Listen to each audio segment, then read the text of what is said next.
இருக்கேன். என்னம்மா இந்த துணி கீழே போட்டுருக்கீங்க? அதெல்லாம் வேஸ்ட் துணிமா. நான் துணி எடுத்துக்கிறேம்மா. சரிம்மா. இந்த பச்சை எடுத்துக்கிறேம்மா. இங்கேயாம்மா உனக்கு? இல்லைம்மா, போன வாரம் மிஸ் இந்தியா கணக்கு எடுத்தாங்கம்மா, அதாம்மா. சரிம்மா. ஸ்கூல் போயிட்டு வரேம்மா. சரி, பார்த்து போயிட்டு வாம்மா. பாய்மா.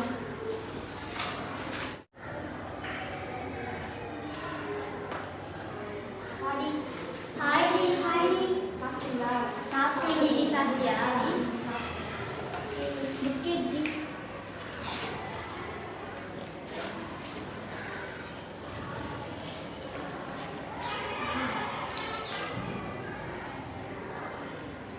என்னது எதுக்கான கையிலே வச்சிருக்கேன்? இது எங்கள் அம்மா துணி தைக்கும்போது கீழே போட்டாங்களா, அப்போ இது ஞாபகம் கொஞ்சம் போன வாரம் மிஸ் இந்தியா கணக்கு எடுத்தாங்கல்ல, அதாண்டி.